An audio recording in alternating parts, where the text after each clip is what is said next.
শ্ৰীমন্ত শংকৰ হৰি ভকতৰ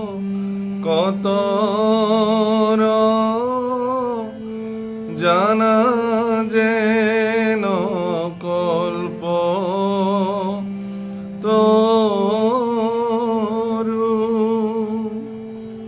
তাহান্ত বিনাই নাহি নাহি নাহি আমাৰ পৰম গুৰু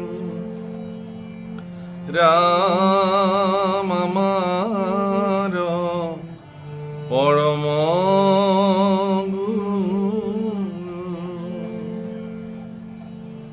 আৰ জয় জগন্নাথ জগতৰয়াদি মূল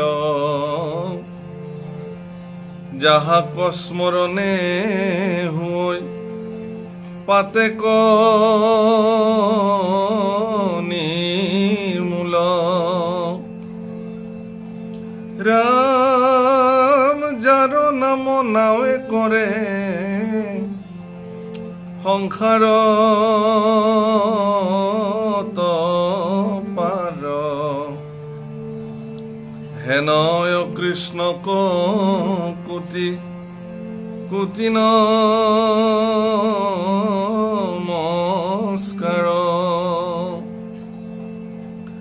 হে ৰাম জয় জয় দয়কিন দনয়া দি দেৱ ব্ৰহ্মা মহেশ্বৰ যাক সদা সেৱ হে ৰাম মূৰ্খ পণ্ডিত হৈ লইলে যাৰ নাম হেনয় কৃষ্ণ কৰো পৰিয়া প্ৰণাম প্ৰভু কলাসকল জয় জয়তে আপোনাক সবাৰে চৰণত কোটি কোটি প্ৰণাম নিবেদন কৰিছোঁ আৰু আমাৰ এই ধাৰাবাহিক ভাগৱত অনুষ্ঠানৰ এই বিশেষ আয়োজনলৈ আপোনাক সকলোকে স্বাগতম জনাইছোঁ। যোৱা ভিডিঅ'ত আমি দ্বিতীয় স্কন্ধৰ সমাপ্তি ঘটাইছিলোঁ আৰু আজি তৃতীয় স্কন্ধৰ প্ৰাৰম্ভণি। প্ৰকৃতাৰ্থত আজিৰ পৰাহে ভাগৱতৰ মূল তত্ত্ব আৰম্ভ হ'ব। এয়া তৃতীয় স্কন্ধ মহাপুৰুষ শ্ৰীমন্ত শংকৰদেৱ গুৰুজনাৰ দ্বাৰা বিৰচিত শ্ৰীমদ ভাগৱত শাস্ত্ৰৰ তৃতীয় স্কন্ধৰ প্ৰথম অধ্যায় অনাদি পাতন আৰম্ভ হৈছে। আৰু অনাদি পাতন হ'ল ভাগৱতৰ ক'বলৈ গ'লে মূল বিষয়, আৰম্ভণি বিষয়। মহামুনি শুকদেৱে পৰীক্ষিতক অনাদি পাতনৰ পৰা ভাগৱত আৰম্ভ কৰিছে আৰু অনাদি পাতন পৰ্বলৈকে বা অনাদি পাতন সেই মূল বিষয়লৈ যোৱাৰ আগতে মহাপুৰুষ শংকৰদেৱে পদচন্দত মংগলাচৰণ বিৰচন কৰিছে। আমাৰ আচৰণসমূহক মংগল কৰিবৰ নিমিত্তে মংগলাচৰণ স্তোত্ৰ কৰা হয়। মাধৱ মাধৱ বাসী মাধৱ মাধৱ হৃদি স্মৰন্তে সাধৱ সৰ্ব কাৰ্যেষু মাধৱম শান্তি শান্তি শান্তি। আমাৰ বাক্য বচন হৃদয় সকলো সুন্দৰ কৰিবৰ কাৰণে মাধৱক স্মৰণ কৰা হয়, ইয়াক মংগলাচৰণ বোলে। আৰু ইয়াত কোৱা হ'ল জয় জয় জগন্নাথ জগতৰ আদিমূল। হে জগন্নাথ, তোমাৰ জয় জয়কাৰ কৰা হৈছে, তুমিয়ে জগতৰ আদি, তুমিয়ে জগতৰ মূল। কাৰণ ইয়াতে যিহেতু অনাদি পাতন কৰা হৈছে, এই অনাদি পাতনৰ আদি মূল কোন সেয়া মংগলাচৰণত প্ৰথমতে সমস্ত জগতৰ নাথ জগন্নাথ প্ৰভুক প্ৰণাম জনাইছোঁ। যাৰ নাম নামে কৰে সংসাৰতো পাৰ, যাৰ নাম নৌকা হৈ সমস্ত সংসাৰত পাৰ হ'ব পাৰে। আমাৰ কামৰূপী লোকগীতত খুব ধুনীয়াকৈ সেইকাৰণে কৈছে, ও হৰি শ্ৰী গুৰু শংকৰ কৰুণা সাগৰ নামৰ পাতিলা খেলা, হৰি নামৰ কল সজাই দৃঢ় ভেল, কলিলোকে নিষ্ঠা ৰিলায়, হৰি নামৰ কল সজাই দীৰ্ঘ ভেল, কলিলোকে নিষ্ঠা ৰিলায়, হৰি শ্ৰী গুৰু শংকৰ কৰুণা সাগৰ নামৰ পাতিলা খেলা। গতিকে নামৰ খেলা পাতি ঈশ্বৰ পুৰুষে সমস্ত জগতক নামৰ নৌকাৰে যাতে সংসাৰ সমুদ্ৰ পাৰ হৈ যাব পাৰি তাৰ ব্যৱস্থা কৰিছে। আৰু সেই জগতৰ নাথ প্ৰভু ভগৱন্তৰ নামেই নৌকা। আচলতে সংসাৰ সমুদ্ৰ পাৰ হ'বলৈ আৰু অন্য বেলেগ ব্যৱস্থা নাই। জয় জয় দৈৱকী নন্দন আদি দেও, ব্ৰহ্মা মহেশ্বৰ যাক সদা কৰে সেও, মূৰ্খ পণ্ডিত হৈ লৈলে যাৰ নাম।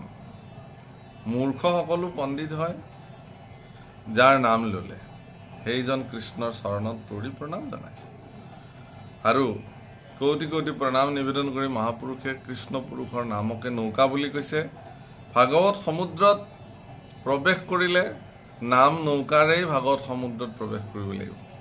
আৰু সেই নাম নৌকাই সংসাৰ সমুদ্ৰত পাৰ কৰিবৰ কাৰণে ভাগৱত সমুদ্ৰত অৱগাহন কৰা সকলক সংসাৰ সমুদ্ৰত অনায়াসে পাৰ কৰিব। গতিকে সেই কথা নিৰন্তৰ ভাগৱতত প্ৰকাশিত হৈ আছে আৰু হৈ থাকিব, আপোনালোকে শুনিব। আর জয় জয় ঈশ্বর কেশব দাসিব, ও যার মায়া পাশে বদ্ধ জগত রচিয়, হেরা মিলে মুখ যার নাম শ্রবণ কীর্তনে, ও করু প্রণিপাত হেন কৃষ্ণর চরণে। যাৰ নাম শ্ৰৱণ কীৰ্তন কৰিলে মোক্ষ প্ৰাপ্তি হ'ব পাৰি, সেইজন কৃষ্ণৰ চৰণত প্ৰণিপাত নিবেদন কৰিছে মংগলাচৰণৰ জৰিয়তে। আৰু কৈছে, জয় জয় ঈশ্বৰ কেশৱ সদাশিৱ, হে সদাশিৱ, হে কেশৱ, তোমাক জয় জয়কাৰ কৰিছোঁ। কাৰণ কিয়? তোমাৰ এই কেশৱ সদাশিৱ এই নামসমূহ ল'লে জীৱই মায়া পাশৰ পৰা মুক্ত হ'ব পাৰে। পৃথিৱীত আটাইতকৈ শ্ৰেষ্ঠ কথাটো হ'ল মায়াৰ পৰা মুক্ত হোৱাটো। মায়াত থাকিও মায়াৰ দ্বাৰা প্ৰভাৱান্বিত নোহোৱাকৈ থকাটো পৃথিৱীত আটাইতকৈ ডাঙৰ কথা। অগ্নিৰ মাজত বহি থকাৰ পিছতো অগ্নিৰ তাপে স্পৰ্শ কৰিব নোৱাৰেটো পৃথিৱীত ডাঙৰ কথা। যিটো কাম ঈশ্বৰৰ এজন ভক্তই কৰি দেখুৱাইছিল, প্ৰহ্লাদে। অগ্নিত বহি থাকিলে কিন্তু শৰীৰৰ এডাল নোমো অগ্নিয়ে পুৰি পেলাব নোৱাৰিলে। তাৰ অৰ্থ এইটোৱেই যে প্ৰচণ্ড মায়াৰ দ্বাৰা তাপিত জীৱসকল মায়া সমুদ্ৰত বা মায়াৰ জগতখনত আমি থকাৰ পিছতো আমাক শৰীৰত যাতে মায়াই স্পৰ্শ কৰিব নোৱাৰে, মায়াৰ বন্ধনৰ পৰা আমিবোৰ যাতে মুক্ত হৈ থাকিব পাৰোঁ, সেই ব্যৱস্থাটো তোমাৰ নাম ল'লে জীৱসকলৰ কাৰণে সহজ হৈ পৰে। ৰাম নাম বিনে বান্ধৱ নাই। গতিকে সেইজনে আপোনাৰ জীৱনৰ পৰম বান্ধৱ, সেইজনে আপোনাৰ জীৱনৰ পৰম সখা, ইষ্ট, কুটুম্ব, মিত্ৰ, গুৰু, সজ্জন, তেওঁৱেই সকলো, যিজনে আপোনাক এই ভৱ সমুদ্ৰৰ পৰা আপোনাক মুক্ত কৰাব পাৰে, পাৰ কৰাব পাৰে। সেইকাৰণে মহাপুৰুষে লিখা এভাগ বৰগীতত খুব ধুনীয়াকৈ প্ৰাৰ্থনা কৰিছে সদাশিৱৰ প্ৰতি, কৃষ্ণৰ প্ৰতি, ঈশ্বৰৰ প্ৰতি। এই ভৱ গহন বন আতিমোহে পাশে চন্ন তাহে সমূহ হৰিণ বেঢ়াই সন্দিলো মায়াৰ পাশে কাল ব্যাধে ধায়া আশে কাম ক্ৰোধ পুত্তাশে দিশায় গোপালে কি গতি কৰিলে গোবিন্দে কি মতি দিলে নাথ বিফলে বয়স হব গেলিৰে।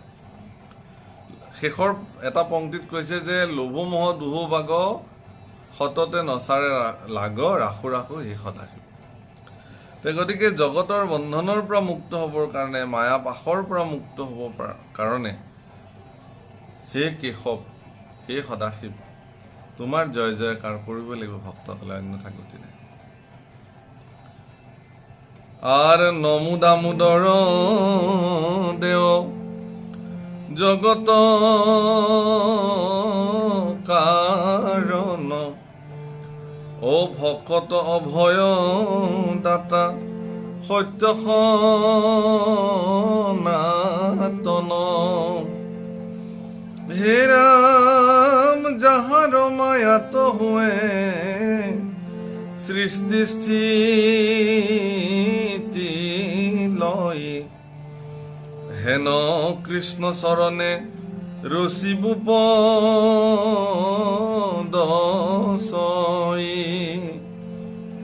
নমো দামোদৰ সেই জগত কাৰণ, তুমি ভকতসকলৰ অভয়দাতা, তুমি সনাতন, যাৰ মায়াত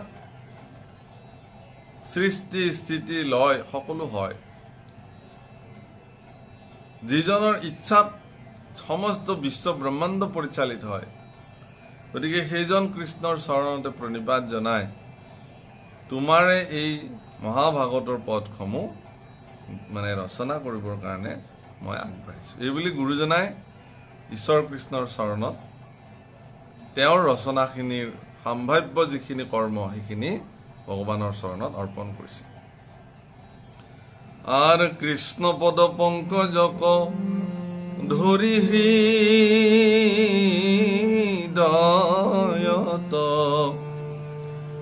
ও গুৰুৰ চৰণ মনে কৰি শিৰুগত আৰ সৃষ্টি স্থিতি লয় কেশবৰ মুখ্য লীলা কৃষ্ণৰ কিংকৰে পদ শংকৰে ৰচিলা। গতিকে কৃষ্ণ পদ পংকজ হৃদয়ত ধৰি গুৰুৰ চৰণ মনে মনে শিৰত অভিষেক কৰি ধাৰণ কৰি সৃষ্টি স্থিতি লয় কেশৱৰ যি মুখ্য লীলা, কাৰণ তৃতীয় স্কন্ধত এই সম্পৰ্কে খুব সুন্দৰকৈ বৰ্ণনা হৈছে।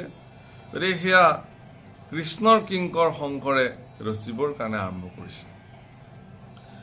আৰ মহাভাগবত পদ অমৃত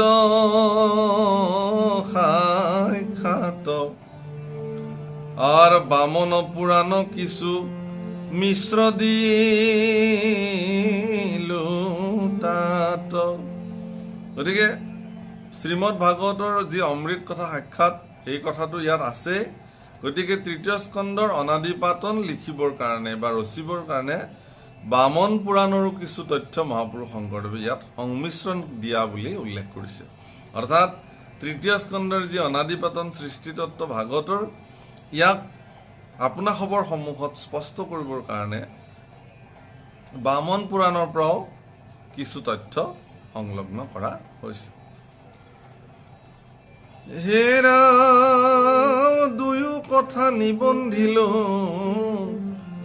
একত্ৰ মিহলে ও মধু সমে দুগ্ধ যেন আতি স্বাদ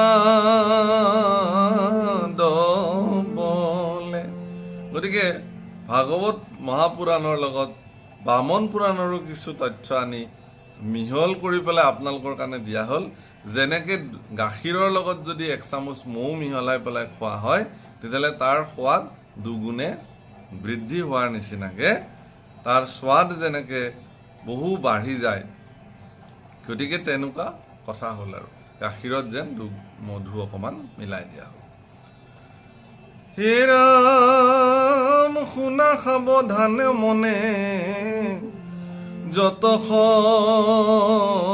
সভাসদ তৃতীয় স্কন্ধৰ মহা ভাগৱত পদ হে ৰাম যেন মতে ভৈলা ইটো অনাদি পাতন শুনিও কোৱাছে যাৰ বৈকুণ্ঠ কোমন। গতিকে তৃতীয় স্কন্ধৰ এই মহাভাগৱত পদ আপোনালোকে সাৱধানে শুনক। এই অনাদি পাতন নামৰ অধ্যায়, যাৰ বৈকুণ্ঠৰ প্ৰতি মতি আছে, মায়াহীন হ'বৰ কাৰণে যাৰ ইচ্ছা আছে, মায়াত থাকিও মায়াৰ প্ৰভাৱৰ পৰা মুক্ত হ'বলৈ যাৰ মন আছে, তেওঁলোকে শুনক, এইবুলি মহাপুৰুষে আৰম্ভ কৰিছে। আৰ শুকত পুচন্ত পৰীক্ষিত নৃপবৰ শুনিলো অমৃত কথা তোমাৰ মুখত আৰ যতে কখনো শুনিবা কজাই মতি অমৃত পিয়ন্তে যেন নখন্দে ত্ৰিপীতি। শুকদেৱৰ প্ৰতি প্ৰশ্ন কৰিছে পৰীক্ষিতে যে হে গুৰুদেৱ, তোমাৰ শ্ৰীমুখেৰে কৃষ্ণ কথা অখণ্ডিতভাৱে মই শুনি গৈ আছো, আৰু এই কথা যিমানে শুনিছো সিমানে মোৰ শুনিবলৈ আৰু মন গৈছে। গতিকে যিমান শুনিছো সিমানে আকৌ তৃপ্তি বাঢ়িছে। যেনেকে অমৃত যিমান খালেও মানুহৰ তৃপ্তি কেতিয়াও নপলায়, হেঁপাহ যেতিয়া কেতিয়াও নপলায়, ঠিক তদ্ৰূপ এই কৃষ্ণময় এই অমৃতময় ভাগৱত কথা যিমানে শুনিছো সিমানে মোৰ আৰু শুনিবৰ কাৰণে মন গৈ আছে। আৰ সম্প্ৰতি চেদিও ঋষি মনৰ আৰ সম্প্ৰতি চেদিও ঋষি সংশয় মনৰ সৃষ্টিৰ মধ্যত মহা পুৰুষ ঈশ্বৰ আৰ কেৱল থাকন্ত হৰি ও একে ব্ৰহ্মা তত্ত্ব কিমতে সৃজন্ত কৃষ্ণে ইটো ত্ৰিজগত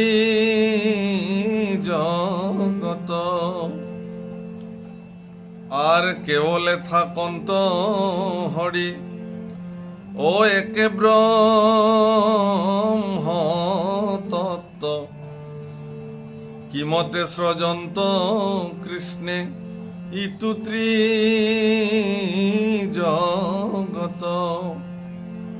আৰ এই কথা শুনিবা কওঁ ও মোৰ বৰ চিত্ত পঢ়িও কৰিখি তুমি কৃষ্ণৰ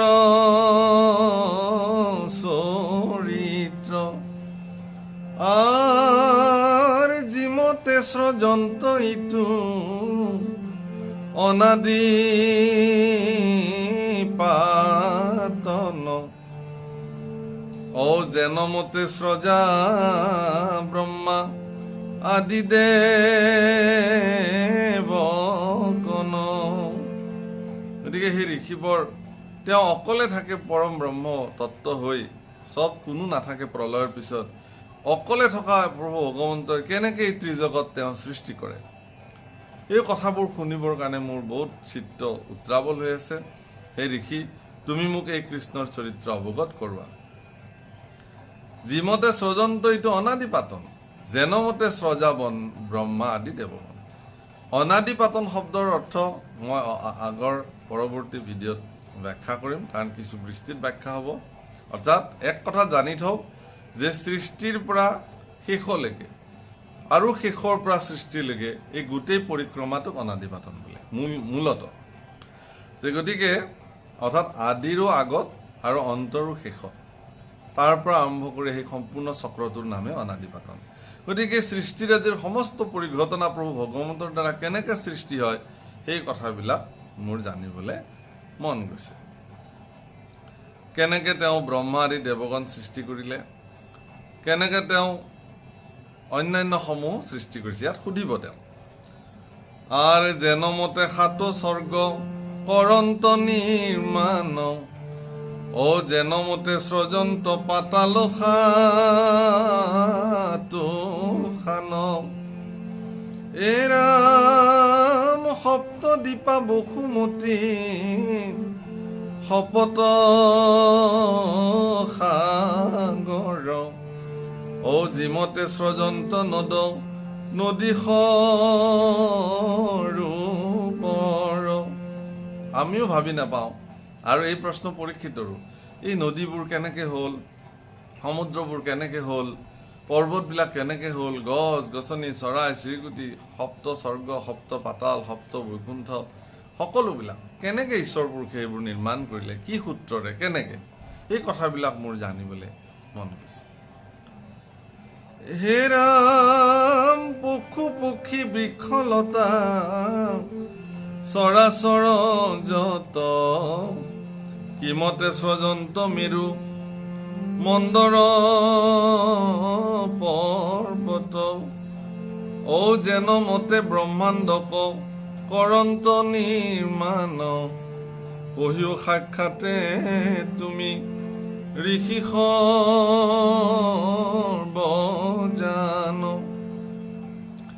আৰ কোনে ধৰি আছে সখা গৰাব খুমতি কি কাৰণে পৃথিবী নজান্তয়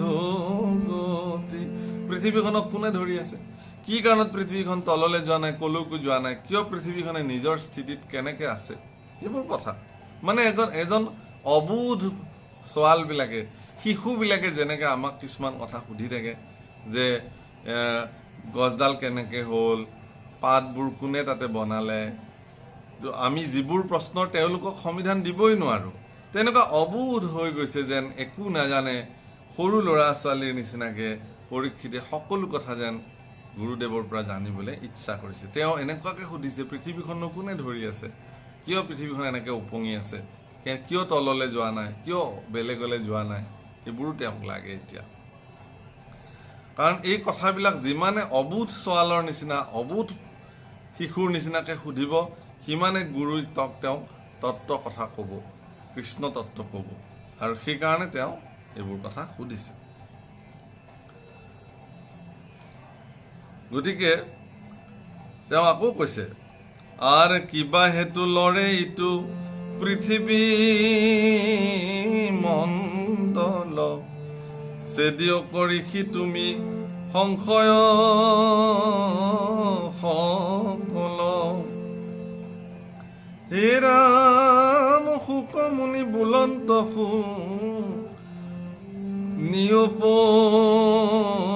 নিয়পৰিক্ষিত কহু সৃষ্টি কথা তুমি স্থিৰ কৰাচিত এই কথা শুনি গুৰুদেৱ ফুকে ক'লে ঠিক আছে পৰীক্ষিত তুমি যেহেতু জানিব খুজিছা মই তেতিয়ালে সৃষ্টি কথাৰ পৰা তোমাৰ এই কথাৰ আৰম্ভণি কৰো তুমি এতিয়া চিত্ত স্থিৰ কৰি শুনা মই তোমাক সৃষ্টি কথা কম আৰ সৃষ্টি স্থিতি লয় মাধৱৰ মুখ লীলা আপুনো তৰিলা তুমি আনকো তাৰিলা যে গতিকে তোমাৰ এই কথা শুনিবলৈ মন গৈছে মানে এই কথাবিলাক শুনি তুমি নিজেও তৰিবা আৰু আনকো তুমি তৰুৱালা গতিকে হে প্ৰভুসকল আইসকল ইয়াৰ পিছতে মহামুনি শুকদেৱে পৰম সৃষ্টি তত্ত্বৰ কথা তেওঁ নিজৰ শ্ৰীমুখে ব্যক্ত কৰিব গুৰুজনাই কি ধৰণে আমাক অনুবাদ কৰি দিছে এই সম্পৰ্কে আমি আমাৰ পৰৱৰ্তী ভিডিঅ'ত আমি চাম গতিকে ভাগৱতৰ মূল তত্ত্ব সৃষ্টি কথা আজিৰ পৰা আৰম্ভ হৈ গ'ল আমি পৰৱৰ্তী ভিডিঅ'ত এই সম্পৰ্কে পুনৰ আলোচনাত বহিম গতিকে সকলোকে পুনৰ শুভকামনা জনালো আপোনালোক সুস্থ হৈ থাকক নিৰোগী হৈ থাকক ভালে কুশলে থাকক সকলোবোৰ আনন্দিত হৈ থাকক আপোনালোকৰ সতি সন্ততিবোৰ সৎ মানসিকতাৰে পৃথিৱীত জীয়াই থাকক সকলোৰে শুভ দিনসমূহত আমি আমাৰ ফালৰ পৰা আশীৰ্বাদ প্ৰদান কৰিছোঁ শুভকামনা প্ৰদান কৰিছোঁ ভৱিষ্যতেও কৰি যাম শুভকামনা আৰু আশীৰ্বাদ দিলে কাৰো একো ক্ষতি নহয়। সকলোৱে সকলোৰ প্ৰতি যিমান পাৰে শুভকামনা দিব লাগে, আশীৰ্বাদ দিব লাগে, অভিশাপ দিব নালাগে, বেয়া চিন্তা কৰিব নালাগে। শুভকামনা ইজনে আনজনৰ প্ৰতি সকলোৱে কৰিব লাগে। সৰ্বে ভৱন্তু সুখিনঃ সৰ্বে সন্তু নিৰাময়া সৰ্বে ভদ্ৰাণি পশ্যন্তু মা কশ্চিৎ দুঃখ ভাগ ভৱে। ওম শান্তি শান্তি শান্তি, এইবিলাক বেদান্ত দৰ্শনৰ মূল সূত্ৰ। এইবিলাক সকলোৱে সুখে থাকক, সুখেৰে জীৱন নিৰ্বাহ কৰক, সকলোৱে আনন্দৰে থাকক, নিৰোগী হৈ থাকক। গতিকে শুভ দিনত, শুভ ক্ষণত আমিও ভাগৱতৰ আসনৰ পৰা আপোনালোকৰ সতি সন্ততিক বিশেষ দিনবিৰত বিশেষভাৱে আশীৰ্বাদ প্ৰদান কৰি আছোঁ। এই ক্ষেত্ৰত যেন কোনেও একো আপত্তি নকৰে বা মনবোৰ বেয়া নকৰে। এই আশীৰ্বাদসমূহ দিয়াৰ কাৰণে যেন কোনেও একো বিশেষভাৱে বেলেগভাৱে নলয়, তাৰ কাৰণে প্ৰাৰ্থনা কৰিলোঁ আৰু সকলোৰে প্ৰতি পুনৰ সেৱা নিবেদন কৰি আজিৰ অনুষ্ঠান ইমানতে সামৰণি পেলাইছোঁ। কৃষ্ণ।